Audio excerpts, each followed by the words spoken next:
Hello everyone, welcome to the learning field. This is Chandan, and in this video we are going to solve the CSIR NET December 2024, the general aptitude, that is the part A section questions. So you all know that there are total 20 questions and each question carries 2 marks. This is equal to total and we have to answer actually 15 questions into 2. This is 30 marks. So these 30 marks are very important, you all know. So and one more thing is that we didn't solve the 2024 जो normal session हुआ था 27th Feb का. So ये paper अभी हम लोग solve नहीं किया है, मतलब इन माय चैनल नहीं है, ठीक है. So that's why I today in this video I going to solve this video or this paper. And 2024 का जो आसाम का पेपर हुआ था, जो असम का पेपर हुआ था, दैट इज द 2 मार्च हुआ था ये पेपर. 2 मार्च 2025 हुआ था. एंड ये जो पेपर हुआ था ये हुआ था 27 Feb 2025. सो ये पेपर ऑलरेडी सॉल्व है in my channel. So you can go to the playlist and 2025 June का भी सॉल्यूशन अवेलेबल है. जो जून का पेपर था ये भी अवेलेबल है मैथमेटिकल पोर्शंस का. So this two are solve, but this paper doesn't solve this paper. So today in this video we are going to solve the normal paper that will uh, uh, we took on this date 27th of Feb 2025. December 2024 का paper है.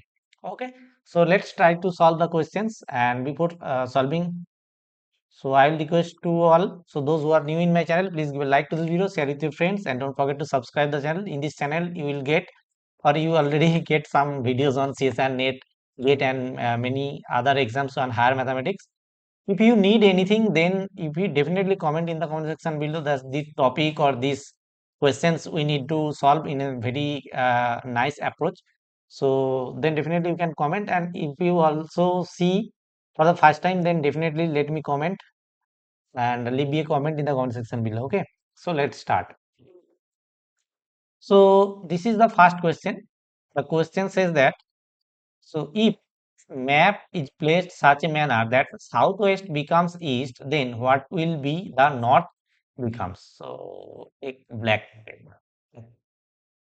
So what is the northeast? So just write the graph here. So if we draw the graph here, north, south, east, and west. It says that southwest, that means this corner, southwest becomes east. That means total how many degree rotation? So this rotation means 90 degree, and if we take this position, then this is 45 degree. So total minus 135 degree, sorry, minus nahi, plus 135 degree rotation of this side. Okay. Then it says that what will be the north become? So north भी ऐसे ही घूमेगा, ठीक है. So north 135 degree घूमेगा तो कहाँ पे आएगा? यहाँ पे आएगा. जो ये इसका पोजिशन, तो सो ये है 90 degree and this is 45 degree अंदर. सो ये अगर ईस्ट में जाएगा मतलब कितना रोटेशन हो रहा है? 135 डिग्री. 90 डिग्री इसके लिए एंड 45 डिग्री इसके लिए. तो कहाँ पे आएगा? क्योंकि यहाँ पे बोला है साउथ वेस्ट ना, तो हम बीच को ही मतलब पकड़ेंगे कि ये 45 डिग्री बीच का पॉइंट ही पकड़ेंगे, ठीक है.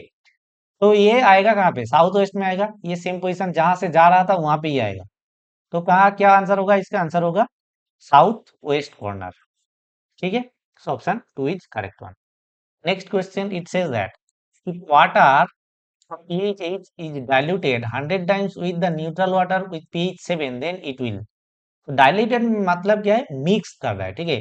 सो पीएच जो 8, ये जो वाटर है ये मिक्स कर रहे हैं हम लोग न्यूट्रल वाटर पे जिसका पीएच है 7. फाइन.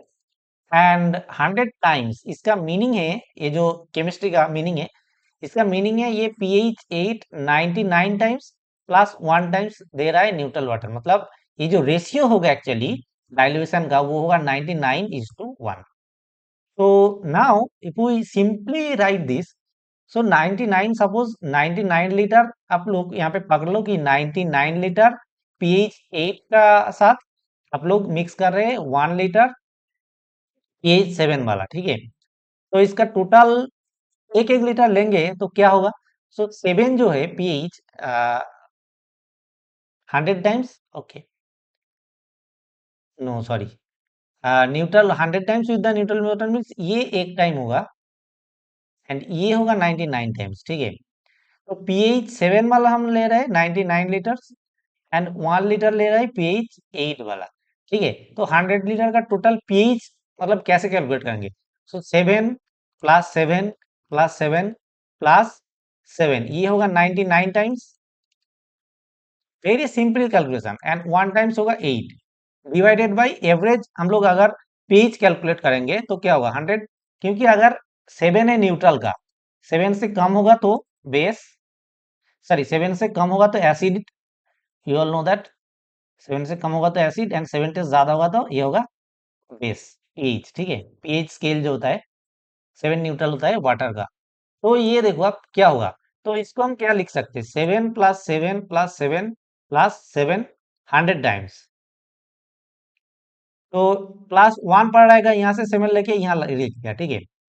तो this by 100, so 100 times 7/100 means क्या होगा 7 × 100/100, राइट, +1/100।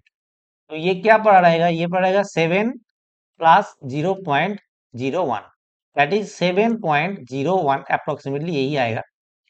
तो ये जो सोल्यूशन है डाइल्यूटेड सोल्यूशन, इसका पीएच कितना आया, पीएच आया 7.01, 7 से ज्यादा होगा तो क्या होगा बेस ही रहेगा, तो ये रहेगा रिमेन बेसिक। बेसिक मीन्स मतलब इसका जो पीएच होगा वो बेस की तरफ जाएगा, ठीक है। बोला है बिकम एसिडिक 7 से कम होता तो एसिडिक लेते, becomes neutral no, becomes heavy no, so option 2 is the correct answer. Next question, यहाँ पे बोला है 15 distinct points are randomly placed in a circumference of a circle, then how many distinct straight lines at most can be formed by pairs among these points? तो देखो यहाँ पे क्या हुआ, एक सर्कल है, सर्कल के सर्कमफ्रेंस में ऐसे ऐसे ऐसे ऐसे करके टोटल 15 पॉइंट पुट किया है। तो बोला है how many distinct straight line, so कितना डिस्टिंक्ट स्ट्रेट लाइन यहाँ पे आप मतलब ड्रॉ कर सकते हैं। तो यहाँ पे एक स्टेटमेंट है जो कि ये any straight line through 2 points on a circle meets the circle at most those 2 points and no 3 points are collinear. तो यहाँ पे कोई 3 पॉइंट सेम लाइन पे नहीं आएगा क्योंकि हो ही नहीं सकता। और क्या, any straight line through 2 points on a circle meets the circle at most those 2 points, ठीक है। तो ये कितना आएगा, इसका जो आंसर आएगा, तो यहाँ पे 15 पॉइंट्स है टोटल, इसका कॉम्बिनेशन होगा एंड ये जो स्टेटमेंट ने बोला इसके लिए क्या होगा, ये कॉम्बिनेशन में जाएगा एंड 15 सीट होगा, 2 होगा इसका आंसर, ठीक है। तो ए दो नो 2 पॉइंट्स बोला है any straight line through 2 points on a circle meets the circle at most दो 2 पॉइंट्स, तो इसके लिए ये होगा 15 सी एंड 15 सी 2 होगा तो क्या होगा इसका आंसर 15 × 14 by 1 × 2, तो this is equal to 15 × 7, answer आएगा 105, option 1 is the correct answer, ठीक है। तो ये कोई मतलब ऐसे फॉर्मूला टाइप आप समझ सकते हो कि सर्कल के ऊपर पॉइंट देगा तो ऐसे कॉम्बिनेशन में आपको करना होगा, ठीक है। नेक्स्ट क्वेश्चन, और क्या बोला है, in a population of microbial cells initial population is 50, the growth rate is 0.1 per hour, if the population growth exponentially what will be the approximate size of population after 10 hours, ठीक है। तो ये exponentially मतलब distribution बोला है, तो exponential distribution क्या होता है, सो फास्ट लिखते हैं देखो, suppose A is the growth rate, this is equal to a naught, this is the initial growth into exponential r into t, r is the rate and t is the time and a is the initial growth। तो यहाँ पे initial growth of the population का value है 50, ये follow करेगा, ठीक है। Exponential ऐसे मतलब जनरली एक्सपोनेंशियल को लिखेंगे तो ये फॉलो होगा। तो ये क्वेश्चंस आप एक जनरल क्वेश्चन भी बोल सकते हो एंड ये मैथमेटिक्स का भी बोल सकते हैं, ये डायनेमिकल जो सिस्टम है ना, नॉन लीनियर डायनामिक्स पोर्शंस के ऐसे लॉजिस्टिक्स मॉडल से ये टाइप का क्वेश्चंस बनता है। तो इतना कोड तो नहीं है, तो ये जनरल क्वेश्चन हुए मतलब ऐसे ही आपको ट्रीट करना होगा, ठीक है। तो आर का वैल्यू क्या है, आर का value rate means 0.1 per hour and the time is 10 hours, तो टी इक्वल टू 10 आवर्स, तो ये वाली मतलब यहाँ पे दिया है, तो बोला है कि ये अगर फॉलो करता है तो 10 आवर्स में कितना होगा, तो ए इक्वल टू हम लोग लिखता है 50 into exponential or mean 0.1 into 10, that means 50 E का वैल्यू क्या है 50 इंटू 2.718, ठीक है, ये इसका वैल्यू।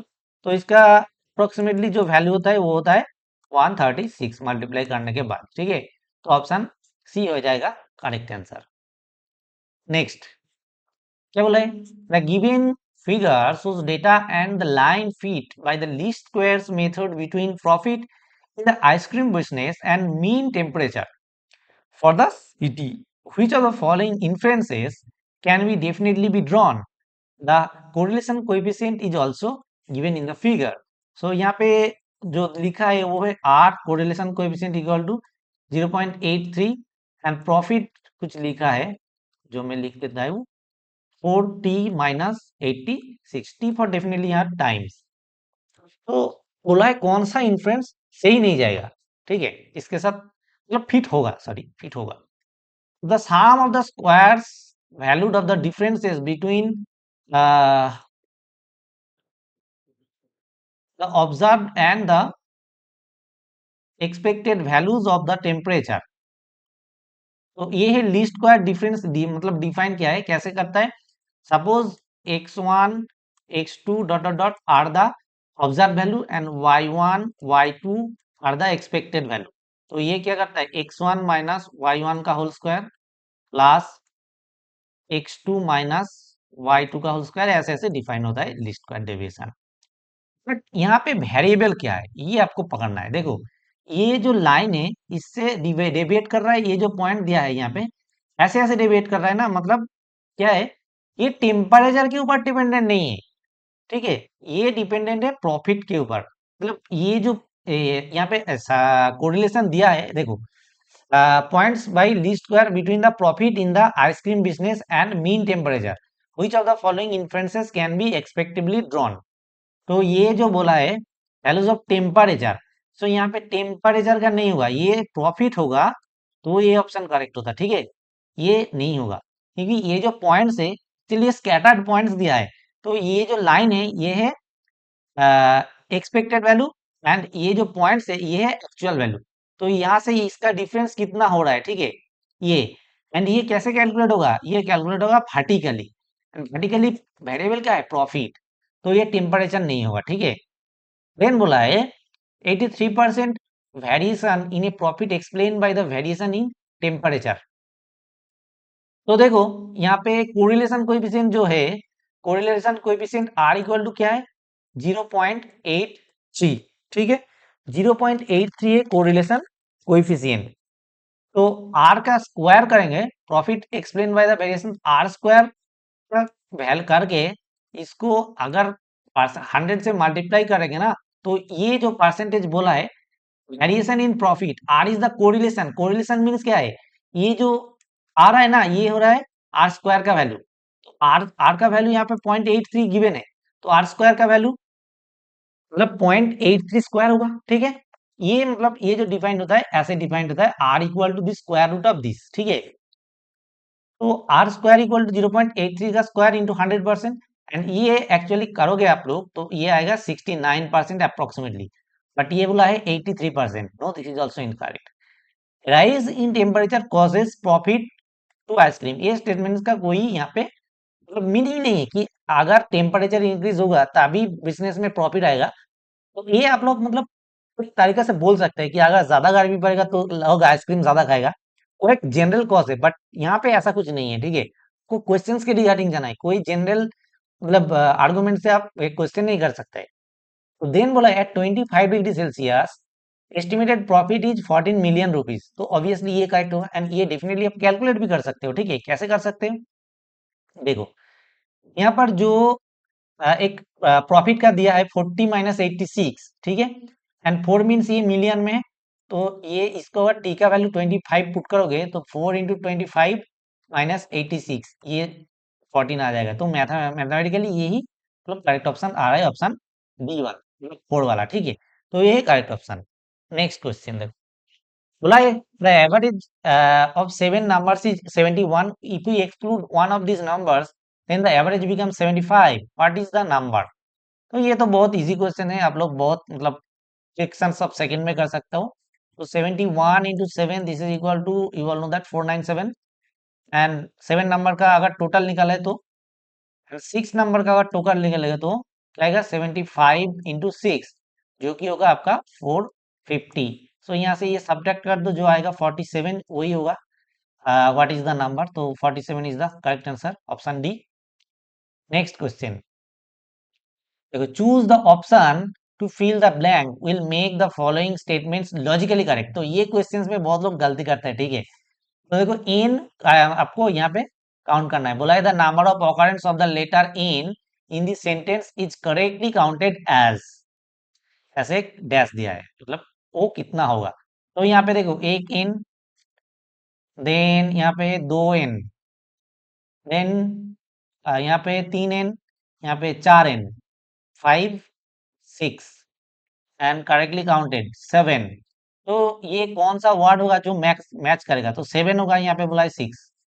सेवन अगर होगा, यहाँ पे सेवन पुट करोगे तो सेवन तो ऑलरेडी है, तो यहाँ पे भी एक एन है तो एट हो जाएगा। ये तो करेक्ट नहीं होगा, एट पे तो कोई एन नहीं है काउंट करने से। यहाँ पे सेवन हो रहा है टोटल, एंड तो एट कैसे होगा? नाइन होगा तो ये करेक्ट हो जाएगा। देखो एन आई एन ईना, तो ये सेवन था एंड ए नाइन का दो एन, मतलब टोटल नाइन। ऑप्शन डी होगा correct answer. Next question, in A board meeting, just a second. तो इन ए board meeting 20 directors, six shook everyone else's hand, but the remaining 14 didn't make shake each another's। तो handshake किया है, मतलब 20 director से जिसमें से 6 जो डायरेक्टर है वो ईच एंड एवरी वन के साथ हैंडशेक किया है, ठीक है। तो टोटल नंबर ऑफ हैंडशेक कितना होगा ये काउंट करना है, ठीक है। तो फास्ट जो 20 में से करेगा वो कितना हैंडशेक करेगा? टोटल 19 आदमी से करेगा, ठीक है। देन सेकेंड पर्सन जो करेगा वो कितने लोगों के साथ करेगा? वो करेगा 18 आदमी के साथ, ठीक है। क्योंकि ये जो फास्ट पर्सन है ये वो ऑलरेडी बाकी 19 से कर लिया ना। तो जो सेकेंड पर्सन होगा, फास्ट पर्सन सेकेंड पर्सन के साथ भी किया है, तो second person and first person both handshake हो गया है, तो ये काउंटेड नहीं होगा नेक्स्ट टाइम, ठीक है। नेक्स्ट टाइम और एक काउंटेड नहीं होगा सिमिलरली, तो होगा 17, देन होगा 16, देन होगा 15, देन होगा 14। सिक्स पर्सन का काउंटेड हो गया and remaining 14 didn't make any hands. तो ये काउंट आप लोग जो शाम करेगा, ये करने से इसका आंसर आ जाएगा, जो आएगा 99। वेरी इजी क्वेश्चन, ठीक है। Answer three is the correct answer. Next question, choose the correct chronological order of the following. ये बहुत ही इजी क्वेश्चन था। Match, trophy, toss and result. तो फास्ट क्या होता है? फास्ट टॉस होता है, देन होता है मैच, देन होता है क्या? रिजल्ट, एंड देन होता है ट्रॉफी। CADB, CADB, ठीक है। Very easy question. Then question number 10 बोला है spherical ball is placed inside a cubic box. And one more thing, मेरे को लगता है ना ये जो 2024 का जो पेपर था दिसंबर का, इसका general aptitude portion most easy था, मोस्ट इजी था। मतलब इसका विदाउट प्रिपरेशन आप मतलब 15 क्वेश्चन कर सकते हो, ठीक है। तो ये इसका पेपर बहुत इजी लगा मेरे को। If the diameter of the ball is same as the side, then what is the approximate percentage of volume will be empty. तो ऐसा एक बॉक्स है क्यूब, उसके अंदर एक स्फीयर है, स्फेरिकल टाइप का है, ठीक है।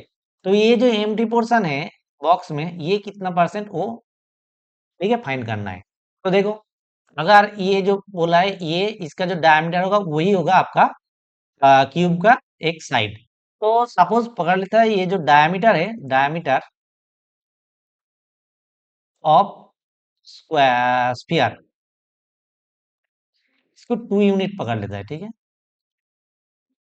कोई भी यूनिट पकड़ लो चलेगा, ठीक है। तो ये ही होगा side of the square, side of the cube.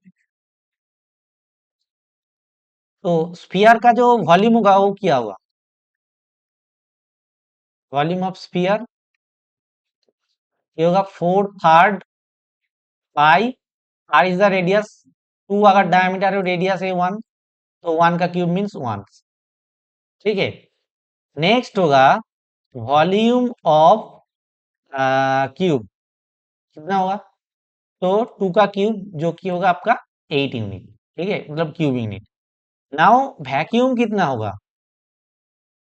Vacuum जो होगा वो ज्यादा होगा, 8 ये ज्यादा होगा, minus 4/3 pi by 8, and percentage calculate करोगे तो 100%। ठीक है, देखो ये कैलकुलेशन आपको इतना टफली नहीं करना है। देखो ये जो परसेंटेज है ये बहुत दूर दूर का परसेंटेज है, तो अप्रोक्सीमेट निकलते हैं, जो जिसका पास आएगा वही आंसर होगा। ठीक है, तो पाई का वैल्यू क्या होता है? पाई का वैल्यू होता है 3.14 इफ वी टेक, सो इसको 3 मान लो, अप्रोक्सीमेटली 3। तो क्या होगा, 3 3 कैंसिल हो जाएगा, तो 8 माइनस 4/8, जो कि होगा इंटू 100%, जो कि approximately 4/8 means half into 100% means 50% के नियर अबाउट आंसर होगा। ठीक है, तो 50% का नियर में कौन सा है? Option B, 48%। और अगर 3.14 करके करोगे तो टाइम ज्यादा लगेगा, बट एग्जैक्टली 47.6 ऐसा कुछ आएगा। ठीक है, जो कि नियरली इक्वल टू 48% आएगा। ठीक है, तो ये अप्रोक्सीमेट कैलकुलेट करना है, तो आप, मैं तो बोलूंगा इतना कैलकुलेशन नहीं करना है, क्योंकि ये ऑप्शन दूर दूर है। अगर ऑप्शन 47 48 ऐसे ऐसे मतलब पास पास होगा ना, तो आपको कैलकुलेशन फुल करना है। ठीक है, तो ये तब थोड़ा बहुत ट्रिक या फिर जो भी है वो आप लगा सकते हो। ठीक है, क्वेश्चन नंबर 11, देखो क्या बोला है if I east walk east 100 meter, तो फास्ट आप मैप बना लो, east west north and south. तो यहाँ से स्टार्ट कर रहे हैं, या 100 मीटर इस साइड गया है। ठीक है, देन बोला है क्या, टर्न राइट, राइट मतलब इस साइड आएगा, ये 60 मीटर। देन बोला है देन अगेन टर्न लेफ्ट, तो इस साइड गया है 150 metre. Then turn left again, इस साइड लेफ्ट टर्न लेना है। तो I would be facing, a completely सीधा आंसर है, नॉर्थ, ऑप्शन 2। ठीक है, north. Next question, the words test exam east coded as this but not necessarily in that order, how would be the mate coded? देखो TEST मतलब first and test same word है, तो letter भी same होना चाहिए, देखता है कौन सा में है, तो इसमें है। ठीक है, तो यहाँ पे लिखता हूँ TEST, test means 2182, then T तो आ गया 2, सो इसका भी लास्ट में 2 है, तो इसका लास्ट और जो होगा ये है 2 है, तो ईस्ट जो होगा, ईस्ट मीन्स 1382, एंड देन और एक है एग्जाम, एग्जाम का जो कोड होगा रिमेनिंग 1937। नाउ ये क्या बोला है, मेट, MATE। ठीक है, तो T correspond to 2, E correspond to 1, M correspond to 7, and A corresponding to 3. So 7 3 E means 1 na, 7 3 2 1. So option B is the correct answer. Fine. Next question. Question number 13 said that all those who pass an entrance test take admission into a certain institute. Out of these, some graduate with a degree in 2 years, while some fail and are removed. Okay, fine. And all graduates from that institute get jobs in the same year. In 2022, no one took the admission in that institute. Which of the following does not follow necessarily? तो कौन सा follow नहीं करेगा? ठीक है, ये answer ढूंढना है। तो क्या बोला है, 2022 में कोई भी एडमिशन नहीं लिया। ठीक है, इसका मीनिंग कौन सा नहीं हो सकता है? फर्स्ट स्टार्ट करते हैं ऑप्शन 1 से, no one wrote the entrance test in 2022, कुछ भी नहीं बोल सकते अभी, तो डिस्कार्ड मेथड से करेगा तो अच्छा होगा। No one passed the entrance test in 2022। ठीक है, यस ये हो सकता है, कोई भी एडमिशन नहीं लिया मतलब कोई भी पास नहीं किया है, तो ये ट्रू हो सकता है, ठीक है। तो हम लोगों को क्या फाइंड करना है, डज नॉट फॉलो नेसेसरीली, कुछ कौन सा ऑप्शन नेसेसरीली फॉलो नहीं हो रहा है, ये फॉलो कर रहा है, मतलब 2022 में कोई एडमिशन नहीं लिया है मतलब क्या है, no one pass the entrance exam, yes entrance exam pass नहीं किया है तो एडमिशन नहीं होगा। तो no one graduated from the institute in 2024, तो 2022 में कोई एडमिशन ही नहीं लिया है तो 2024 में तो कोई ग्रेजुएट नहीं बनेगा, ठीक है, ये भी ट्रू ऑप्शन है। इसके ये डायरेक्टली फॉलो कर रहे हैं ऑप्शन 3 को, ये स्टेटमेंट। नेक्स्ट बोला है, no one got a job from the institute in 2024, yes अगर एडमिशन नहीं लिया है तो बैच ही तो खाली है, तो जॉब किसको मिलेगा, जॉब किसी को नहीं मिलेगा, तो ये भी ट्रू ऑप्शन है। तो ये तो 3 ट्रू ऑप्शन है, डिस्कार्ड हो गया। तो नॉट नेसेसरीली ट्रू मतलब option 1 is the correct option, the remaining one. No one rode the entrance test in 2022, ये बोल नहीं सकता है क्योंकि इंट्रेंस टेस्ट दिया है बट ऑल फेल हो गए तो एडमिशन नहीं मिला है, ये ऑप्शन भी हो सकता है। तो ये नेसेसरी कंडीशन नहीं है, ठीक है, बोला है कौन सा नेसेसरी कंडीशन नहीं है, तो option 1 is not the necessary option for this statements above. Next question बोला है, ऑप्शन 14 बोला है, Frank Sam Tom and David come first second third and fourth in a race but not necessarily in this order, okay. Only one had the first letter of positions matching that in the name, मतलब एक का name का first order positions का word से match कर रहा है। If Tom came first and Sam didn't come second, then which of the following is true. तो नाम क्या क्या है, Frank, then Sam, then Tom, then David. यहाँ पे ऐसे लोग टेबल बनाएंगे, ठीक है। तो टेबल बनाते हैं, 1 2 3 4, तो ये फर्स्ट पोजीशन, ये सेकंड, ये थर्ड, ऐसे क्वेश्चंस को ऐसे करना हो कभी भी गलत नहीं होगा, ठीक है। तो देखो, if Tom come fast, Tom fast आया है मतलब ये टॉम का ये फर्स्ट पोजीशन और किसी का नहीं है, एंड टॉम भी और किसी पोजीशन में नहीं है, ठीक है। सैम सेकंड में नहीं है, तो सैम सेकंड में नहीं है, सैम आइदर थर्ड और फोर्थ में है, ठीक है।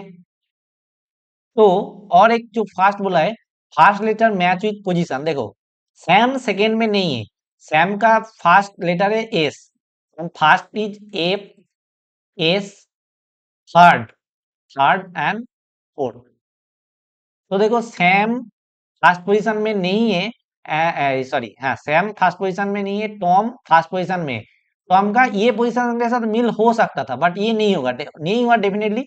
ये इसका भी सेकंड पोजीशन नहीं है, मतलब ये जो है बंदा, ये बंदा ऑब्वियसली इस पोजीशन पे है, ठीक है, क्योंकि इसका जो फर्स्ट लीटर है ए वो फोर्थ के साथ मैच कर रहा है, बाकी दोनों का नहीं हो रहा है तो ये हो रहा है, ठीक है। तो ये दो पोजीशन तो गया एंड ये फोर्थ पोजीशन भी गया, तो सैम डेफिनेटली इस पोजीशन में आएगा, तो ये भी गया एंड डेविड आएगा सेकंड पोजीशन में, ठीक है। तो देखो अब आंसर क्या है, David came third, no, Sam come fourth. Yes, this is true. David come fourth. No. Sam come fourth. No. So option 2 is the correct option. देखो कितना सेकंड लगा, ऑलमोस्ट 40 सेकंड मैक्सिमम लगेगा ये, मतलब टेबल ड्रॉ करने में, ठीक है। बट इससे ये ऐसा टाइप का क्वेश्चन ना कभी गलत नहीं होगा, ठीक है। नेक्स्ट क्वेश्चन देखो, it says that in the fictional country of Namberia, Namberia, which of the following provinces is the odd one come out। तो ये क्वेश्चन मतलब थोड़ा तुक्के है, बट ये पे एक ट्रिक है, मतलब ये वो ट्रिक आपको एग्जाम हॉल में मतलब दिमाग में क्लिक किया भी कर सकते हैं, हो भी सकता है, क्लिक नहीं भी हो सकता है। बट अगर ये वर्ड को देखोगे, फास्ट वर्ड जो है, देखो यहाँ पे ये वन वर्ड मतलब है, मतलब ये एक इंग्लिश वर्ड है जो इसमें है, ठीक है। देन अगर यहाँ पे देखोगे, देखो ये टू है, ये भी एक वर्ड है, ये फाइव है, ये भी एक वर्ड है। बट ये जो सेकेंड ऑप्शन है ना, इसमें कोई ऐसा वर्ड कंटेनिंग मतलब नंबर कंटेनिंग नहीं है, that is the hint actually, Namberia, ठीक है। So that means number, that is actually hint to solve the question. मतलब ये जो है ये वर्ड तो ऐसे कुछ मतलब आप प्रोनाउंस नहीं कर सकता है, बट ऐसे होगा इसका आंसर। तो देखो ये सेकेंड जो लेटर वर्ड है इसमें कोई ऐसा नंबर का वर्ड इंक्लूडेड नहीं है, तो ये होगा odd one. Fine. Next question, ये क्या बोला है which of the following pie charts depicts the distribution of the students in the five subject such that physics and chemistry are equal number of students.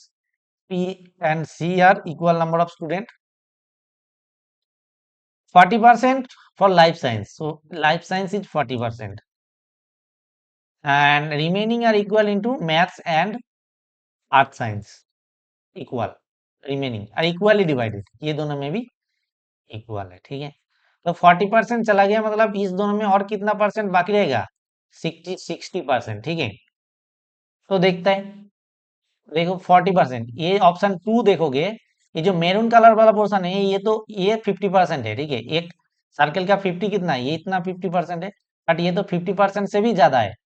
But यहाँ पे 50% ज्यादा कोई अकेला, मतलब ये जो तीन ग्रुप है, group one, group two, group three, ये तो नहीं है, तो ऑप्शन टू को डिस्कार्ड कर सकते हैं, ठीक है। देन और एक चीज देखो, अगर ऑप्शन थ्री को देखता है, देखो ये जो दोनों पोर्शन है मेरून एंड ग्रीन, ये दोनों इक्वली डिवाइडेड नहीं है, तो क्या होगा डिवीजन? फिजिक्स एंड केमिस्ट्री का इक्वल इक्वल होगा, मैथ्स एंड आर्ट साइंस के इक्वल इक्वल होगा, लाइफ साइंस का अलग होगा, मतलब अ, तीन डिवीजन होगा। फर्स्ट दोनों में भी इक्वल इक्वल, सेकेंड दोनों में equal equal, and third life science का अकेला 60%। बट ये जो है ये इक्वल हो सकता है, बट ये दोनों इक्वल नहीं है, एंड ये अलग से 40% हो सकता है। सो ये दोनों इक्वल नहीं है, मतलब ये भी डिस्कार्डेड। फाइन। सिमिलरली देखो, यहाँ पे ऑप्शन फोर में ग्रीन एंड जो इसका पोर्शन येलो वाला, ये दोनों सेमली डिवीजन नहीं है, तो ये भी नहीं होगा, क्योंकि दोनों सेम डिवीजन होगा। इन दोनों के लिए सेम डिवीजन, इन दिनों के लिए सेम डिवीजन, तो कौन सा बाकी रहेगा? ऑप्शन वन बाकी रहेगा। देखो यहाँ पे ये अगर 40% होगा तो रिमेनिंग 40 60 रहेगा, तो ये दोनों मिला के 50% एंड ये दोनों मिला के 10%, तो हो गया टोटल 100%। तो option A is the correct answer. So just by observation you have to do the questions, this type of questions, okay? Just थोड़ा मतलब मन लगा के ऑब्जर्व करना है ये सब पिक्चर को, वेन डायग्राम को, ठीक है। नेक्स्ट क्वेश्चन, क्या बोला है? How many four digit number can be generated from the digits 1 2 3 4 5 such that no digits appear more than once? Okay, fine. And digit 1 is always somewhere to the left of digit two, means ये 1 2 ऐसे बने रहेगा, ठीक है। बाकी तीन position अलग अलग होगा, बट ये दोनों पोजीशन ये भी हो सकता है, सॉरी चार पोजीशन ना, तो ये दोनों पोजीशन ऐसे भी हो सकता है, एंड ये दोनों पोजीशन ऐसे भी हो सकता है, ठीक है। तो ऐसे ऐसे हो गया, ठीक है। तो दो तो हो गया, तो ये टोटल है चार डिजिट, चार डिजिट से दो डिजिट गया, मतलब इन दोनों का ये सेम ही होगा, तो ये क्या होगा? ये होगा आपका कॉम्बिनेशन होगा, चार से दो का कॉम्बिनेशन। फोर पोजीशन है, दो का कॉम्बिनेशन फास्ट हो रहा है, तो 4C2, 4C2 का वैल्यू क्या आएगा? 4C2 आएगा 6 वैल्यू, ठीक है। चार नंबर है, उसमें से एक दो एक साथ है, तो उन दोनों का कॉम्बिनेशन कर रहा है, तो 4C2 होगा। एंड ये दोनों एक साथ ही है, तो इन दोनों का अलग अलग कोई कॉम्बिनेशन नहीं होगा। फाइन। एंड देन क्योंकि ये हो रहा है choose two position exactly one ordering, ये ऑर्डरिंग यूनिक है, ये ऑर्डरिंग 1 2 का ऑर्डरिंग यूनिक है, ये ऐसे ही रहेगा 1 2, लेफ्ट में 1 राइट में 2, ठीक है। देन यहाँ से 6 आया, एंड तो ऐसा कितना पोजीशन आएगा? तो रिमेनिंग जो टू पेयर्स आएगा, रिमेनिंग टू पेयर्स आएगा, नंबर बाकी कितना रहेगा? तीन नंबर बाकी रहेगा, तो रिमेनिंग डिजिट से टू, सो थ्री से ये कॉम्बिनेशन नहीं होगा, क्योंकि यहाँ पे जो था ये दोनों एक साथ था, तो इसका कॉम्बिनेशन हो रहा था। यहाँ पे होगा परमुटेशन, ठीक है। इन 3C3P2 का कॉम्बिनेशन होगा तो 6 आएगा, तो ये दोनों का मल्टीप्लाई कर देगा, तो हमारा आंसर आ जाएगा 36, ठीक है। ये क्वेश्चन थोड़ा हटके है, ऐसे क्वेश्चन जनरली मैं तो बोलूंगा एग्जाम में मत करो, ठीक है, गलती हो जाने का चांस है, ठीक है। ये परमुटेशन कॉम्बिनेशन टाइप का क्वेश्चंस आप स्किप ही कर दो तो अच्छा है, क्योंकि नेगेटिव मार्क्स नहीं आएगा इजीली। आप ये जो पेपर था ना, इसमें आप 15 क्वेश्चंस ना ये सब छोड़ के भी कर सकते थे, ठीक है। नेक्स्ट क्वेश्चन, ये देखो, ये भी करेंगे हम लोग ऑब्जर्वेशन के थ्रू, ठीक है। Which of the following Venn diagram is not necessarily consistent of the following statement? Fine. All A are B. तो देखो all A are B, ये स्टेटमेंट तो ये ऑप्शन फर्स्ट स्टेटमेंट कर रहा है valid. No D is A, B के साथ A का कोई कॉम्बिनेशन नहीं है, सेकेंड स्टेटमेंट भी valid. Some A are C, some A are C, yes ये भी वैलिड। तो ये ट्रू ऑप्शन हो सकता है, ठीक है। बट बोला है कौन सा, नॉट कंसिस्टेंट, मतलब ये ऑप्शन गया। नेक्स्ट देखो, नेक्स्ट बोला है ये देखता है ऑल ए आर बी, ये फर्स्ट स्टेटमेंट कर रहा है। No D is A, no D के साथ ए का कोई मिक्सर नहीं है, यस ये स्टेटमेंट वैलिड।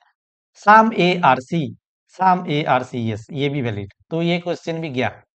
नेक्स्ट कौन सा होगा?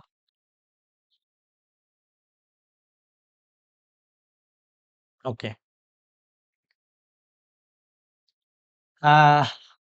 ऑल ए आर बी, यहाँ पे ए बी बोला है same, all A are B, yes all A are B, ये भी सेम हो सकता है, तो ये करेक्ट है। No D is A, D के साथ ए बी का कोई कनेक्शन नहीं है, ये भी valid. Some A are C, some A are C, yes ये भी वैलिड, तो ये भी गया। देन है ऑप्शन फोर, तो यही आंसर होगा। एंड देखता है कौन सा वैलिड होता है, कौन सा नहीं होता है। All A are B, yes first तो true. No D is A, no D is A, yes ये भी true. Some A are C, but यहाँ पे A and C disting distinct है, थर्ड स्टेटमेंट यहाँ पे डायरेक्टली इनवैलिड हो रहा है। सम ए आर सी, मतलब ए आर सी का कोई कॉमन पोर्शन नहीं है, तो थर्ड स्टेटमेंट इसमें गलत हो रहा है, तो ये होगा हमारा answer option B. Next question, question number 29, it says that square sheet of 10 centimetre, fine, in is folded along its diagonal to form an isosceles right angle triangle, and then hypotenuse is folded successfully two times from to form the isosceles right angle triangles. What the is the length of each equal side of the third folding? तो ये तो fast folding हो गया, ऐसे cut लगेगा, ठीक है। तो फास्ट फोल्डिंग हम लोग ले लिया ऐसे, ये 10 होगा, ये 10 होगा, तो इसका हाइपोटेनियस होगा 10√2, फाइन। देन इसका हाइपोटेनियस हो जाएगा आधा, ऐसे कट लगाएगा, मतलब डिवीजन करेगा हाइपोटेनियस को, तो हाइपोटेनियस होगा, यहाँ से एक काट लेता है, ये एक काट ले रहा हूँ, हाँ यहाँ से, तो ये बनेगा 10√2 का हाथ, हाफ मीन्स 5√2, ठीक है। एंड क्या बनेगा, 5√2 बनेगा।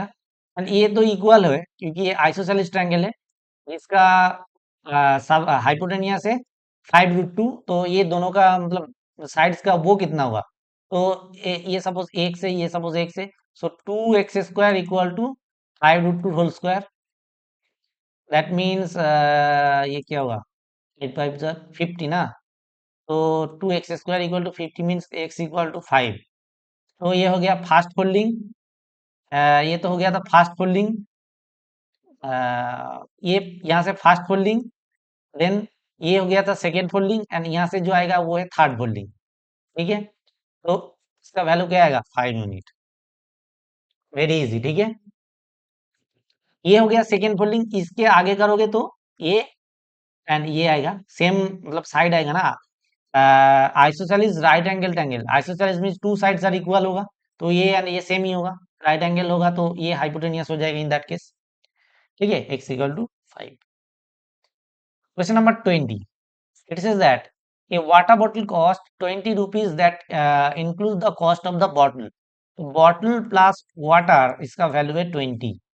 if the water cost 15 rupees more than the bottle, तो water cost 15 rupees more than the bottle, तो वाटर का कॉस्ट कितना है, बॉटल प्लस 15, तो यहाँ पे पुट कर दो, आ जाएगा। So bottle plus 15 is equal to 20। B का वैल्यू कितना आएगा, बी का वैल्यू आएगा 5/2, 2.5। So what is the cost of the bottle, 2.50 rupees, okay। So these are the 20 questions of 2024 CSIR NET December. ठीक है, एंड 20 क्वेश्चंस को हम लोग सॉल्व करके आप लोगों के पास दे दिया। So you can definitely check this video, and I think this video is very nice and helpful because मैं तो उतना मतलब कॉम्प्लेक्स सॉल्विंग यहाँ पे नहीं दिया है। ठीक है, तो आप लोग ये देख देना। And one more advice from my side is that for general aptitude you only solve the PYQs, don't need to solve anything others for the part A, that is the general aptitude. And if you see my playlist CSR net general aptitude, तो यहाँ पे आप लोगों का recent years का, all years का मतलब recent जो पेपर हुआ है इसका पूरा सोल्यूशन एक के बाद अवेलेबल है, एक के बाद एक अवेलेबल है जून 2025 तक। ठीक है, तो यो आप देख सकते हो। ठीक है, आई आई थिंक डेफिनेटली वो आपको हेल्पफुल लगेगा। एंड टॉपिक वाइज भी वो भी उस मतलब प्लेलिस्ट में अवेलेबल है। मतलब टॉपिक जो है सिलेबसेस में सीएसआई नेट का टॉपिक वाइज भी मैं कुछ कुछ क्वेश्चंस एंड कॉन्सेप्ट दिया है वहाँ पे, तो वो भी आप देख सकते हो, ये सेम प्लेलिस्ट में ही है। ठीक है, तो I think this video is helpful for you. So if it's helpful for you, then definitely give a like to this video, share it with your friends. Don't forget to subscribe to the channel. Okay. Thank you and let मिलते हैं अगला video में। Okay. Bye.